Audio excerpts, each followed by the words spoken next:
UI for that, and we're also working on hardware wallets, on Lightning integration for fast payments, and something that's called one-sided transactions that actually solve the problem of MimbleWimble. Remember, we said that Alice and Bob need to talk, and it can be an inconvenience because it means that Bob has to be online or come online at some point to create a transaction. So one-sided transactions allow Bob to publish something, sort of an address or half-baked transaction, and then Alice can send him money without him even being online and opening his computer. Okay, so some highlights. So I talked about one-sided payments. The hardware wallet that we're working on is Trezor T. We already submitted pull request to Trezor, so soon it will be available. And LaserBeam is our Lightning implementation that we're working on. So in general, we pride ourselves in high speed and high quality development. So this is the map of all of our releases since January 3rd. Okay, so you can see there is almost 20 releases here. So we started with just desktop wallets when we launched mainnet, and then we added Android, and then we released the second beta, and then we released mainnet on Android, mainnet on iOS, and a lot of other improvements in the UI. Again, we spent a lot of time on making our UI really nice and usable and comfortable for everyone. Okay, so we have recently released a hard fork version. So when we launched, we announced that we will do 2 hard forks in the first year to be kind of ASIC resistant. Okay, so we're using an algorithm for mining that's called Equihash. It's a memory hard algorithm that runs very well on GPUs, can also run on ASICs. But since we are doing a hard fork now and another one is announced for December or January, there won't be any ASICs until mid next year. But after that, we will let people do that. So in this algorithm, we made quite a lot of improvements. Okay, so anyone who's running Beam or has the Beam software, make sure to upgrade all your software before August 15th. Okay, now a lot of people ask, Grin was the first project that started working on this product. We were the first to launch, and we are in very good relationship with the Grin team. Okay, because we think that there is enough space for a lot of good projects, and we're both implementing this MimbleWimble protocol. So we really respect them, and they respect us. So, but we're different, totally different. So the protocol is really the same, but the differences begin. So our emission is capped, as I mentioned. We have in total 262 million coins over 133 years, while Grin's emission is constant forever, 60 coins per minute. Our governance is based on a company right now. We're moving to the foundation, and eventually we'll be moving to a community-governed model. Grin started as a community project from the get-go. They are right now much more decentralized in terms of development than Beam. We think our model is good because it allows, in the initial stages, to really develop things very fast. Okay, and we have a professional team that is paid for and that can do things that's working 24/7. Okay, we also have a very strong public roadmap that is on our website. So right now we're somewhere here, but we have a lot in the plans for this year. And there are also some things that are still not on the official roadmap, but I'll talk about them a little bit next. Okay, so as I mentioned, usability, right? We have full UI, very comfortable, very nice wallets, and I'll let you have a chance to use them. For all platforms, for Grin, it's still mostly command line. They are improving, but it takes them much more time. So it's less usable at the moment. And in terms of privacy, we both use MimbleWimble and Dandelion protocol, but as I mentioned before, we also added the decoy outputs, which really improve the privacy. Okay? Now, so what we discussed here is how Beam and MimbleWimble create a best-in-class privacy coin. Right? So a coin where there's no history, everything is hidden. So did we solve the problem? say no, not yet. Why is that? Because in the world that we live in, there are those guys as well, right? There are banks, there are tax people, there are auditors, whether we like it or not. And especially if we're talking about businesses, right? Private people may not need to even deal with those, but businesses have to, right? So, but if the coin is fully confidential, then how do you do your taxes? How do you come to a bank? How do you do anti-money laundering, AML? Impossible, right? If the coin is fully private. So what is needed for a digital currency, and actually for any kind of digital value, is not just confidentiality and scalability, it's also compliance. And we think it is opt-in compliance, meaning that people need to choose whether they want to create a trail on the blockchain or not. Okay, and I'll talk about that a little bit. So this combination of three is needed for all those use cases, right?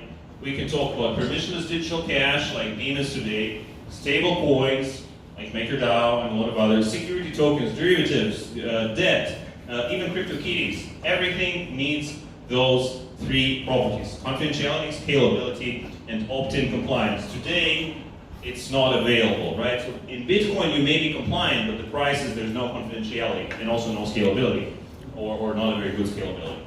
So how do we see this compliance? How will it work? So the idea is that people who want to be compliant will install a special business wallet, and they will create a trail that will be stored off-chain, but that will reference the blockchain. And then eventually they will be able to prove that all of their transactions were correct.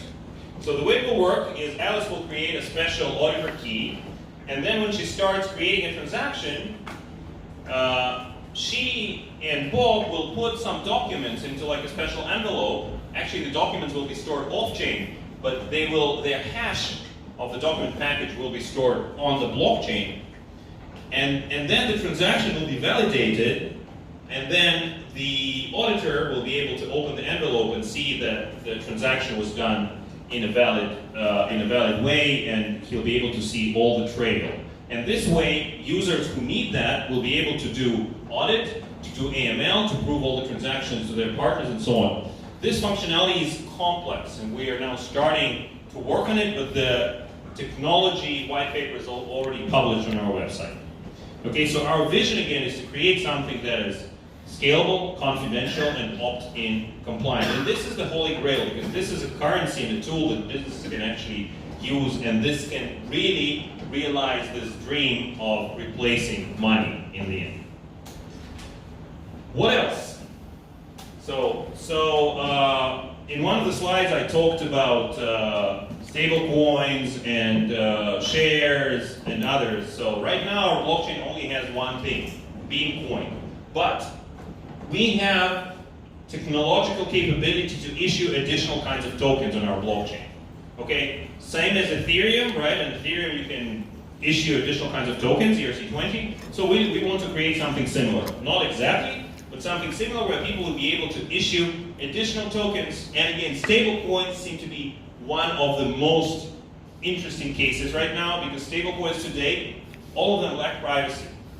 Okay, and it's true for Maker, and it's true for Tether, and it's true for everyone. And if you noticed, the amount of trading of stable coins is huge.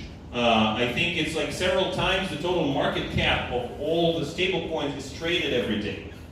And stable coins are actually used for business today, right? It doesn't make sense to use stable coin that much for speculation, right? Because it is stable. You usually don't make too much money on change in the rate, right? So it's a very important use case. STOs is the same. There is a lot of talk about STOs. We already announced a partnership in this space, and we're starting to work on that. So we want to create those confidential assets that have the same properties and create a full ecosystem out of Beam.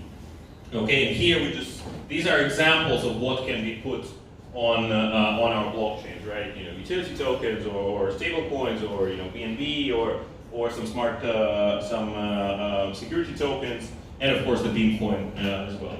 So to achieve that, we want to build bridges. So we will build a capability for people to lock their assets on Ethereum. We'll start with Ethereum as the biggest chain that supports tokens. And then issue their representation here. So you'll be able to take your DAI coin, put it into a piggy bank or a special smart contract on Ethereum, and get a B DAI on Beam and trade it in full confidentiality. And same for any other ERC20 token or ERC whatever token. And also issuance of Oracle-based smart contracts, right? So Beam and MimbleWimble does not support smart contracts on-chain, but we plan to implement smart contracts off-chain that will allow to enforce all kinds of rules for STOs, right? When you're trading STO shares, there are a lot of very complex rules, like who is allowed to purchase a share from you and what's the total number of owners of the shares and so on. So this will all be enforced by Oracle-based smart contracts. Okay, so these things are on our more strategic roadmap that we were starting to work on right now. And again, as I mentioned, stablecoins are a very important use case for those kind of assets. So that wraps up our roadmap. One more thing, we're now introducing multi-language in our wallets. So here, and thanks to our friends who helped translate to Korean, so these are the desktop wallet screens, these are the iPhone screens. So, and this is our UI, as you can see, translated to Korean. If anybody notices any issues, please let me know. So here are the beautiful screens that you can use. And as the next step, and during maybe the time for questions, I really recommend you guys to download on your mobile phones, to download our wallets. It's very easy. And then we have implemented a faucet, like a place where you can get some free coins, a very small amount. But when you download the wallet, you can just click the receive button, this button here, this one, right?